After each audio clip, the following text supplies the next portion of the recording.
All right, what is up? Welcome to the Spoiler Kings. My name is Stan Kramer with Brandman Brandon, Brian the Grizzly, and we are going to talk about episode 5, I think.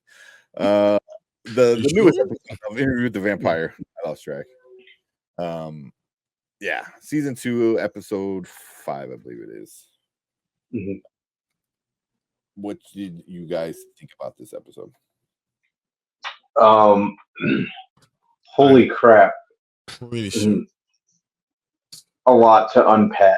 Wait. I like that. Before we dive too far in it, definitely episode 6. Okay. Like the light by which the God made the world before he, it's that long title. God, yeah, like the light by which God made the something. Okay, yeah, episode 6. There we go. I know we got 2 more episodes, so all right, go ahead, Brandman. What you think about this episode? I really liked kind of how they handled a lot of the stuff going on in the present, along with it was very well balanced. I love the whole lovers quarrel aspect with Louis and Armand. That was just very entertaining to watch, I thought. Yeah. I liked the telepathy theme scene with Santiago. I thought was amazing. I thought it was really cool, and it kind of filled me with like a sense of dread, like, oh crap, with what's probably coming up. Not even probably, with what's going to happen very, very soon.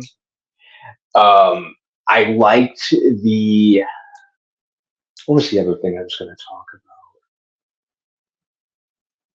The scenes with Claudia and what's her face, the seamstress. Yeah. I like the scenes, but between the two of them, I like just kind of like the dynamic when she's kind of outed as a vampire. I thought that was pretty cool. The ending, like the final scene, had me going like, oh no, oh crap. And can I just say I'm really, really envious of Louis' drip throughout the show. The dude has the dopest drip. I gotta get fashion pointers from him. But yeah, great episode overall.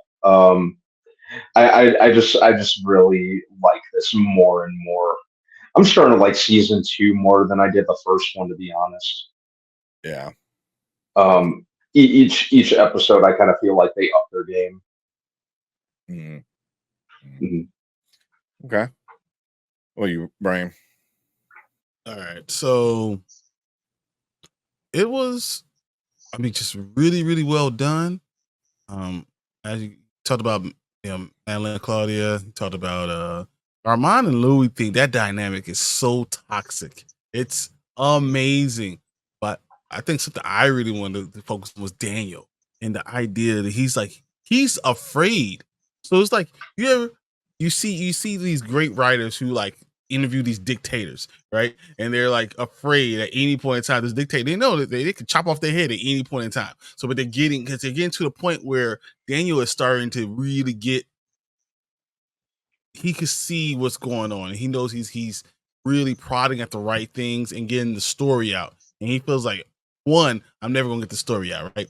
And then 2, I'm not going to live through this, even if I wanted to get the story out. And he's starting to realize that. So him going to Talamasca was really, really cool. And then he was like, can you protect me? He's like, oh, from dying? No. What? That was also like, I thought that scene in particular was very cool. Then seeing, the coven sneak around doing all the stuff was cool because we thought we knew which way this was going. I was like, oh, they're gonna do it a little bit different. I can see what's going to happen. The coven's gonna do this, blah blah blah, and then kind of surprised me with having Louis being willing to change to turn Madeline. and it shows how much he really does love Claudia.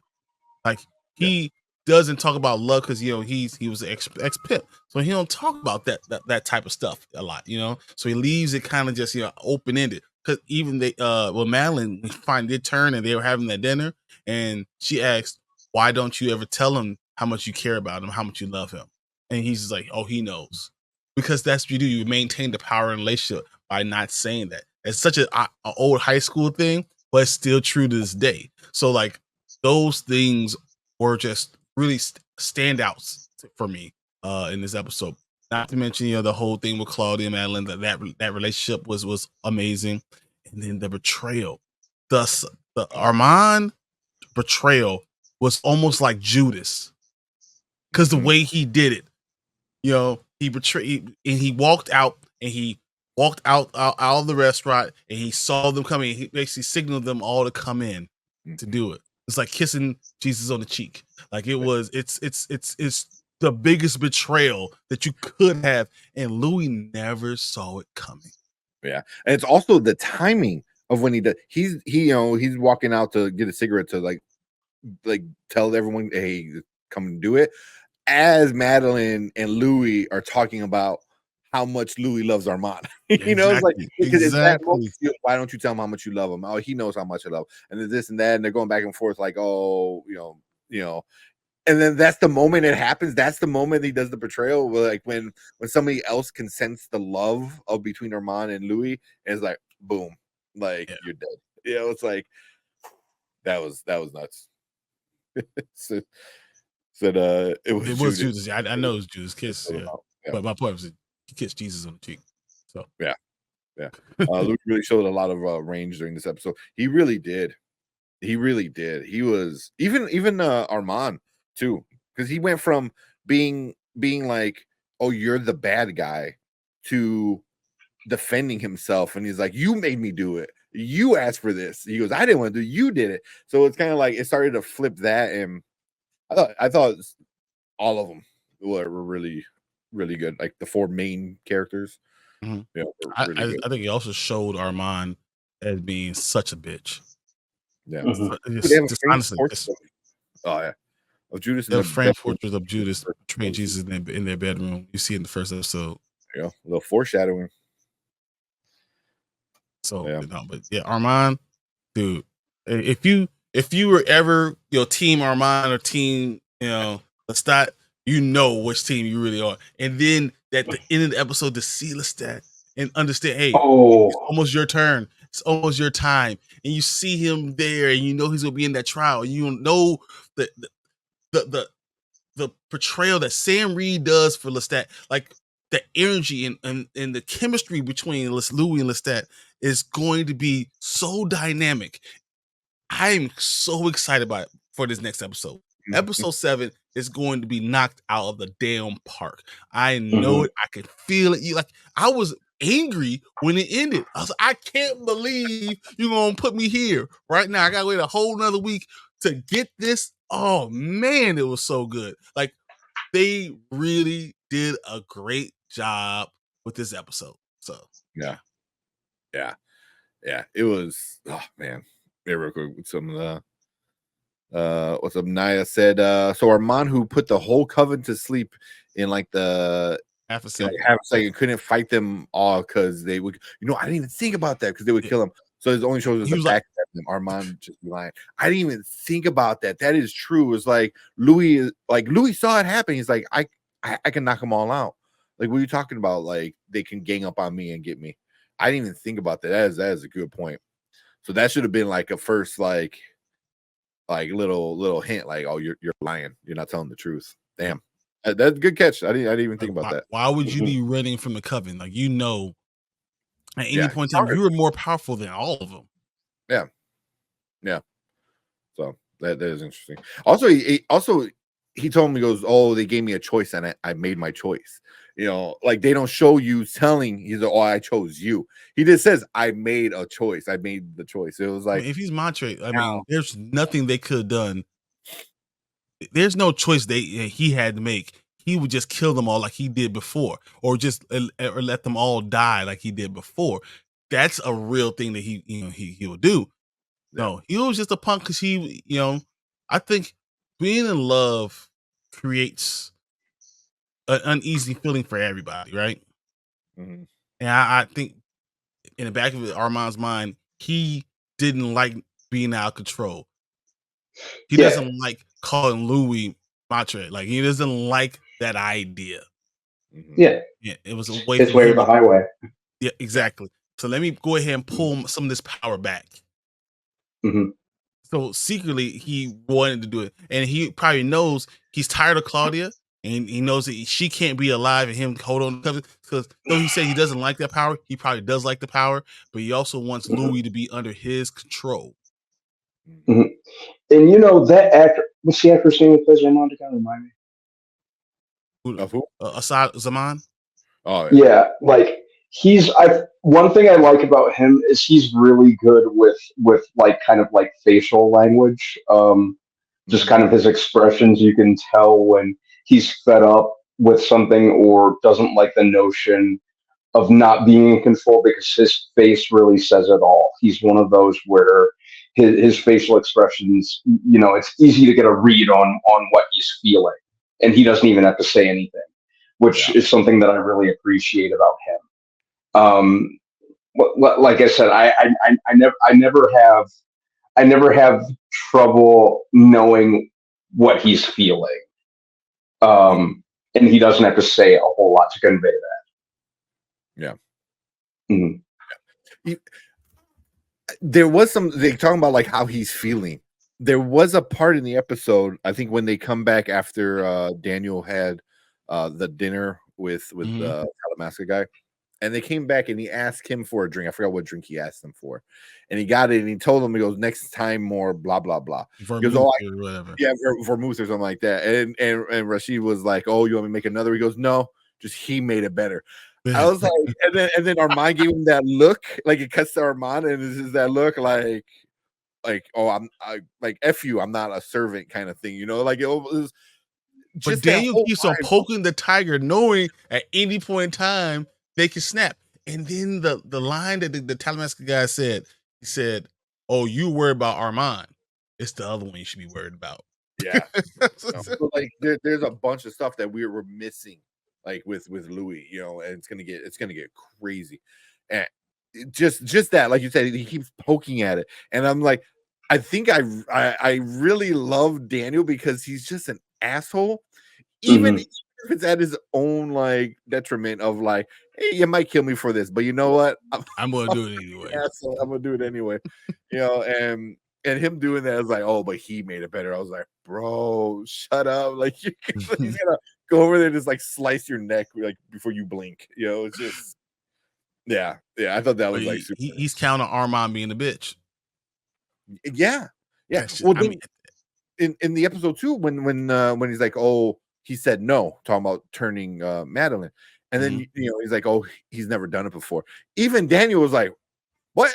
Like you are 500 years old or whatever, and you never did, and it almost became like the vampire version of like ED or something like that, like like, oh yeah, he can't do the job kind of thing, So it's like, I thought that's how I took it. It was kind of like funny because like Louis and Daniel were like, wait a minute, what? Like you never did that. it seems like almost like he's not ashamed to be a vampire, but he doesn't really want to go full vampire. He wants to be in control, but he doesn't ever want to do that. Yeah. Well, it also seems like he loves the control, but also he doesn't, like, if you're on my level as being a vampire, I don't want that. I'd rather have you just be the human, the lower species, according, to him, So it's like, so he has the power always, So if he's against with somebody with power or a vampire who might have power, somebody like Lestat, somebody like Louis, like you lose that power, like you said, So it's easier to keep the people around being humans, I guess. So, Mega Puff Girl said, I love Daniel. He be eating they also up. Yeah, he be killing them. Yeah. He goes after him. Yeah, a few more comments real quick. Still got love for Armand standing by my canceled wife. Dude. Wait, who's the canceled wife? I'm missing something. Hmm? Wait a minute. I'm missing it. You're standing by my canceled wife. Is that Lestat? Maybe. It wasn't. Yeah. Well, even that's the thing too. Is like, did Armand go with this because he still has feelings for Lestat? You know, like I'm kind of I want to know what's Armand's reasoning behind it all. You know, because they could have left. They could have just, I'm gone. Bye. Here, it's your theater gang now. Later, you know. But I don't know. It just seems like He has I to want to draw the know. power, and he doesn't. Also, no one wants to feel like, especially when you're the leader, that you're being taken advantage. Because it's the little things that Louis said. Like you know, there are a couple, and he's like, "Hey, take off your clothes. I'm going to do all this stuff to you right now." Oh, Like what's that up, was Kyle? like crazy. You know, that was really nuts to be even. That was really intense. Yeah, And it's you're losing respect. And I think that he was fighting to get that back, along with the fact that he doesn't like Claudia. He feels like she's been the problem. I mean, there's complex emotions in all these things. But Armand, I think at the end of the day, he's being used all the time, and he fights back the only way he knows how. yeah. Being conniving backstabber. Yeah. Let's see. Said Naya said Armand and Lestat definitely plan to get Claudia out of there together.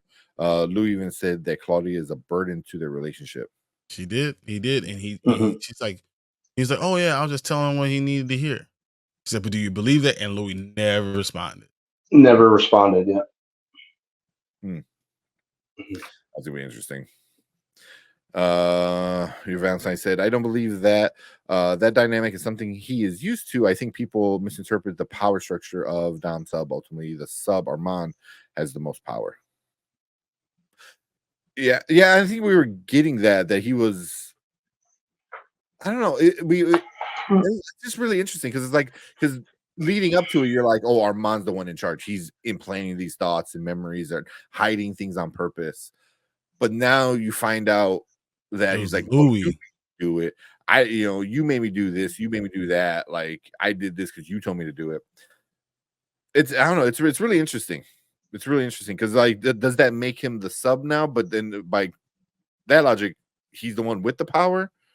I don't know. I mean, I don't know. It's. I feel like they go back and forth all the time. Yeah, Mhm. yeah. See that. So Armand literally abused and threatened Claudia, yet Lewis is so comfortable enough to tell him that they're going to change Madeline. Yeah, I honestly think that Claudia wanted to incriminate Armand in the plan. Ooh, like use it against get what she wants and use it against him, like he does with her and Lestat. You know, like blackmailing. Like I know what you did with Lestat, kind of shit. Mhm. Messed up. So now I'm gonna you just changed because you were listening to him, make him look even weaker in front of the coven, because he's tired of how he treats her.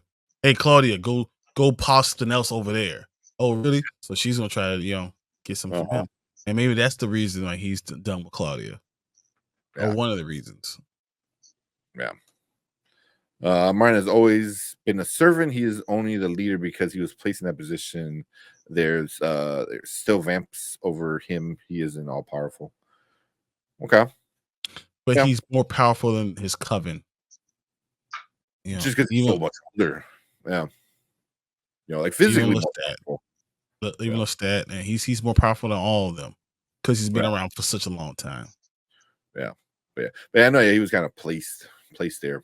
Yeah, he didn't want to be there either. Yeah. Louis definitely plays games and holds the power over Armand. The power dynamic is interesting, just for sure. And to see it starting to break down to who's really in charge and what's really kind of going on, that is where like the really, really awesome part of the show is coming. And like one, you have the story of everything that happened in the past, plus all the stuff being uncovered in the present. They do that so well. Like a lot of times they might focus a little bit too much in one over the other. Like the first season was a lot of memories, which makes sense. It's the beginning. You want to see that.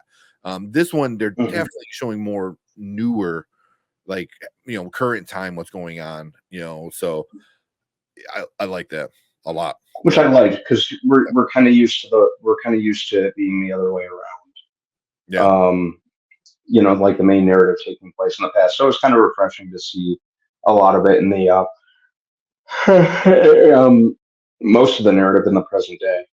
I like how they did that this time. Yeah. It's done really, really well.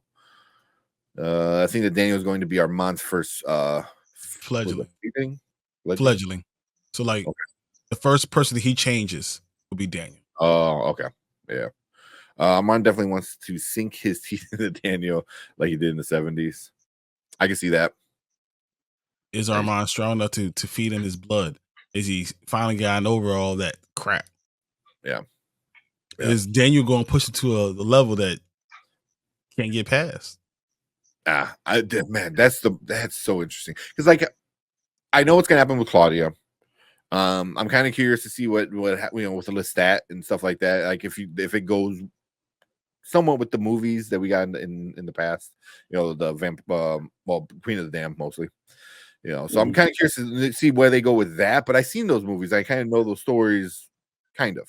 But with Daniel, I have no idea where they're going with that. Like what's going to happen, So I'm super interested in that. Your Van say in the book, Armand makes Marius. Yeah. Armand make Marius. Marius has installed them. They shouldn't make other vampires because they will ultimately grow to hate their maker, and it has been reinforced with Louis and Claudia.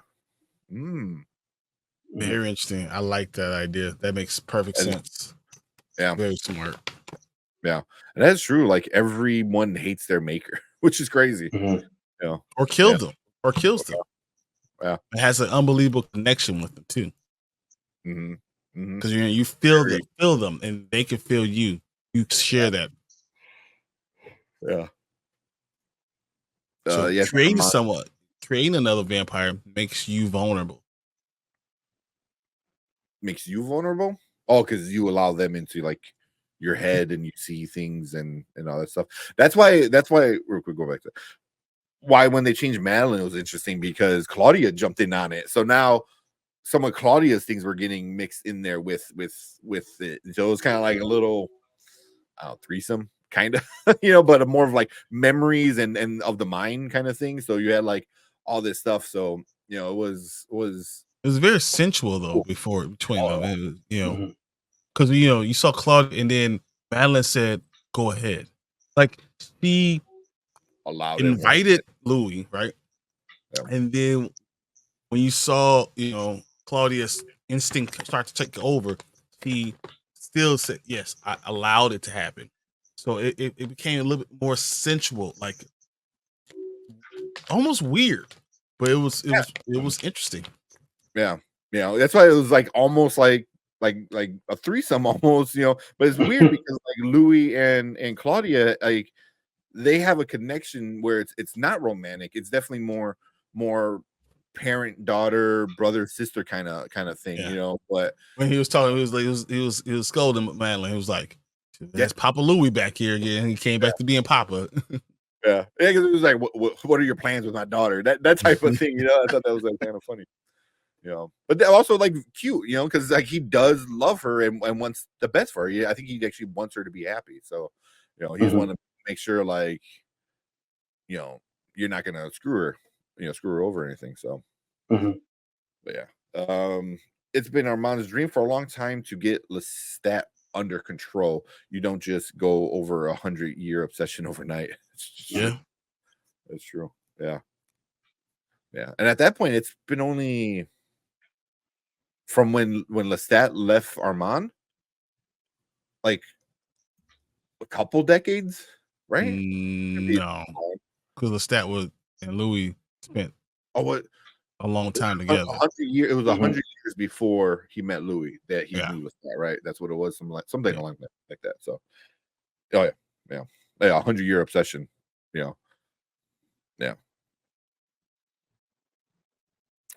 It was created a full-on repulsion with the thought of making another, so he just doesn't. That makes sense. That makes sense. I like that. Louis having sex with Armand in his office despite the coven members. No wonder they wanted to kill his ass. Like they cover him, hear it. They're like, yeah. Oh my god, I didn't even think about that. Like, of course, freaking power move on everybody. It's like Mhm. you on them down there. Like everyone's gonna know who's in charge. I didn't even think about that. That is true. I love Louis down. But this man's hubris was the fall of Rome.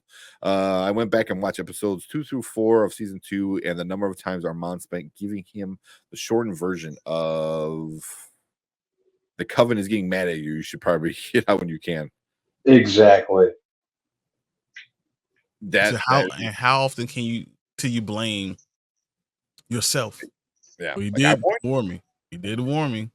Yeah, but how much of it was Claudia? Like, Claudia didn't want to leave, until she kind of until it was too late, until she became part of the coven, and then like now you can't leave, but now you hate it, So Mhm.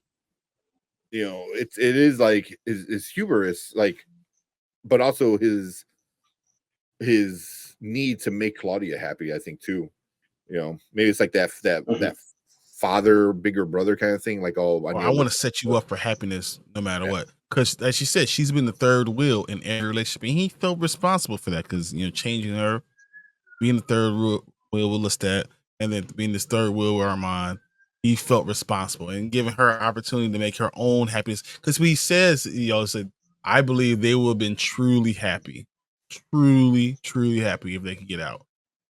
Yeah. They would be real partners. Yeah, and even it's weird because you had the whole Madeline and Claudia. Is this romantic? And Claudia was like, no, and Madeline was like, not yet. And it was just interesting. The whole thing was just all these little tidbits add to his big, beautiful picture. It's like you're watching a masterpiece being painted by the dots, and you see each dot, what's going on, and you understand each dot, and then at the end of every episode, you step back and you're like, wow, that corner of that painting is amazing. I was looking at the dots and I see this beautiful masterpiece being painted from my face. That's how I feel like every episode I'm watching, like, oh, dot, dot, dot, dot. Wow, look at this beautiful thing. Dot, dot, dot, dot. Wow, look at this. And I feel, we're going to get that for 2 more episodes. And I'm just, I cannot wait. Yeah. Yeah. 2 more. Oh, man. 2 more. Next week is going to be off the walls, man. Next week is going to be so. I can't. Stuff's going to get crazy. Yeah. With Lestat, Lestat coming back was peak. I did not think he was going to come back like this. Like, I can't wait to see Louis' reaction. The book and in the movie, he was there during all the stuff in the trial and all that. So, yeah, damn, yeah. Oh, even I think if you guys seen the preview, I think was it Louis was like, oh, the whole time I'm about to die, all I can think of like, oh, Lestat's here. It's like still that obsession of with Lestat is still like, I'm gonna die, but yet I get to see him, kind of thing. So, Brandon, what's up, Brandon? Man, appreciate you coming in and a little late.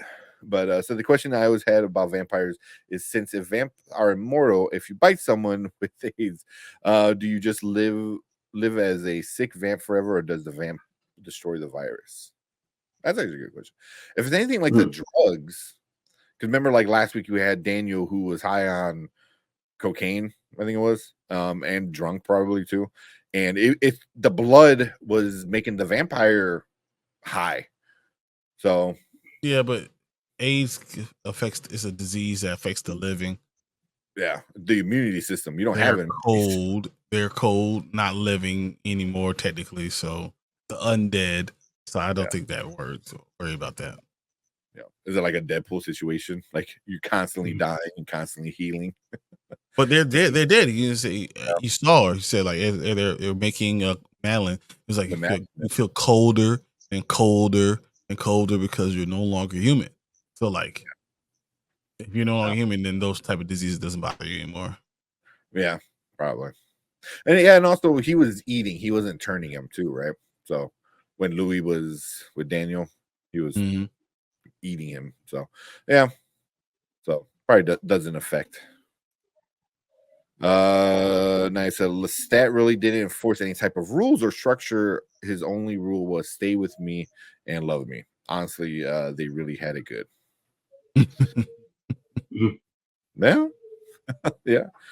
Louis really starved Lestat of affection, only to turn around and give it to Armand. Ooh. But is that part of the mind bending thing? You know? Yeah. The mind control thing? Yeah. It could be. I can see that. But also it's like you said earlier, like Louis had to have the power. So it's like you can't give it to Lestat because she's craving it so much. But Armand is also craving it, but not in the same way. Whereas like Armand is more like, I don't need you. I still have my coven and my theater, so it's kind of like Louis kind of like, no, but I love you. I can give you this. I can do this for you and stuff like that. So I think I don't Armand know. still wants that, but he likes to have the power. He wants to be loved by Louis, and Louis knows that I don't have to do that. So Yeah. but yeah, I always feel like Armand was like playing like hard to get almost, where Lestat was very forward, like, no, I love you, man. Like you are my soulmate kind of thing, where Armand's like, he's like, stop, nah, I like you, but come on, like that hard to get. So like Louis gonna play those differently, because that's what Louis does. He knows he tries to play the hand he's given so he can be the one in power. So sometimes you don't exactly win. what he wants. He always wants the power. At the end of the day, Louis wants the power. Yeah, because they said he's used to that. That's what he did for a living, So, Yep. Here we go. She goes, Naya said, if I remember precisely, you're not supposed to turn anybody who has a disability or sickness. Okay. Oh, excuse me. Isn't that one of the rules? Yeah. Also not a kid. They would stay like that, which would be interesting because Daniel has Parkinson's. Oh shit! I always forget he has Parkinson's. So you're kind of stuck in that stage, then, right? So you always have Parkinson's. Yeah. Or the disability, you always have that disability then. That's really interesting. You said that. The Parkinson's thing, that'd be interesting. Oh my god, can you imagine? Well, that's the whole, I guess, the part of why, like, Armand's like, oh no, Claudia's gonna kill herself one day, because she can't live with being a child forever. It messes you up in the head. He said she was gonna jump in the fire, right? Yeah, jump in the fire. And I guess the same thing would be with like a disability or a sickness. Like you're stuck with that forever. Like that sucks. Like having Parkinson's, like you get to live forever, but you have Parkinson's forever with that. That's not cool. Yeah, I mean, I'm sure there's way worse diseases than Parkinson's, but any disease is bad to have forever. But that is interesting. I like that. I watched this one vamp movie where the dude and his friend was like Paris. Was like in Paris, and he was bit by a vamp chick in the movie. It was about him turning it in, was shot found footage, and he only ate bad folks. Does that sound familiar? Never heard of that one. No. Well, it's kind of what Louis does. Louis in the show for a while only ate rats and animals and stuff because he didn't want to kill people. Almost like you're ashamed of what you were. Yeah. Well, like Louis, the thing with Louis, he always held on to his humanity. I think more so than other vampires, like why he didn't want to kill people and stuff like that. And never wanted to join a coven or join anyone else. Yeah. And I said the conversation with Claudia was very interesting. You saw how quickly Louis was to say that Louis wasn't Armand, but Armand was his. Wasn't Armand's, but Armand was his. Yeah, Claudia said that, right? She goes, "Oh, you had Lestat, or Lestat had you, and then now Armand has you." Yeah, like, he was fooling himself. That's all that was. 100%. Because Claudia sees it for what it is, because she knows Louis, and she knows Louis how he was with Lestat, so he sees it happening again. But yeah, Yeah. This whole season is just like a super sad note of Claudia. You know, like now we're finally at the end of her journal. Like we're at the end of her journal, and what she say, like F all these vampires or whatever it was. You know, so man, But like they didn't agree to go ahead and change Madeline, no matter what she said, and she was willing to do anything. And yeah, super interesting. According to Morbius, vamp blood is the cure all. Morbius. Yeah, not the best vampire story, but fun, but not the best. Maybe the relationship between Lestat didn't work because Louis secretly wanted to be Lestat. White and privileged. He also tries to insert his dominance over Daniel by calling him boy. Ooh, I never even thought about that. The boy. He calls him the boy because he was the young one that affected them so much.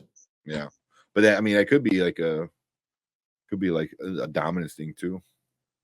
Yeah, I didn't think that they secretly wanted to be Lestat. That I can see that. I can see that. You know, yeah, but those are all like deep like conversations and like things that the movie the show like makes you like think, you know, because like we always said it before, like changing Louis, you know, is makes much more sense, you know, and it tells a better story, you know, to have Louis be a black Southern man than, you know, Brad Pitt. Creates layers. Creates layers to the story, and a place where America, we already know what the original sin was.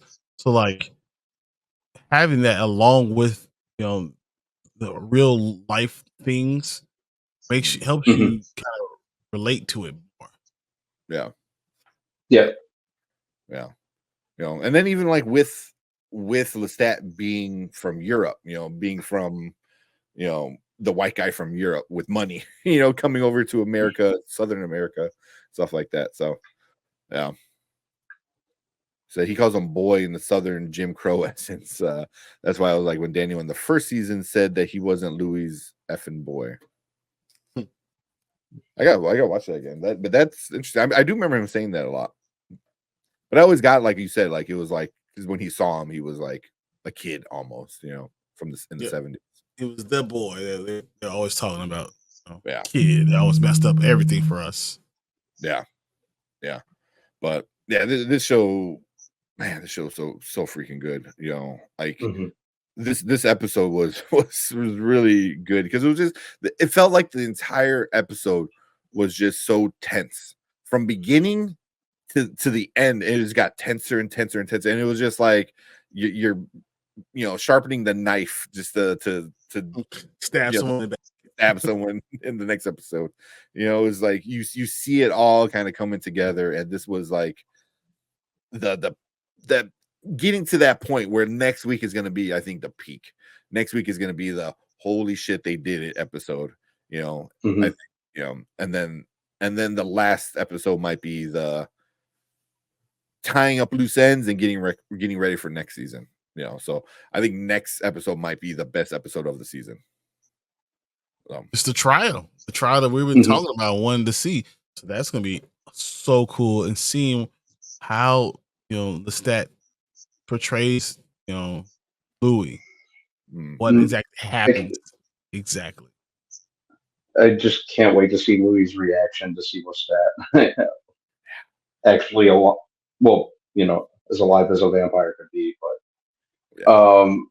yeah, that's going to be interesting to see. Yeah, for sure. I really can't wait, man. I love the ending of Essence of Lestat. The ending Essence of Lestat, yeah, as great. He is just such an evil stepmother. I love it. He really was in the mirror, being in the mirror. He's so cocky, arrogant, and vain, and yeah. He is such a good asshole bad guy. You know that. Yeah. For part of the beginning of this season, you kind of felt bad for him, you know, and then you're like, yeah, you're an asshole still. So I don't know. You guys got anything else? Xavier said next week is gonna be tough to watch. Yeah. Oh All man, you're telling about me. to go down. Yeah. Yeah, next week is gonna be like the episode. I think is gonna be the one. It's gonna be the one of the season for sure. But yeah, I don't know. Sure is. Anything else? Anything? Nope, that was it. Yeah. Cool. That is on my side. Yeah. How many episodes are left? So there's 2 episodes left.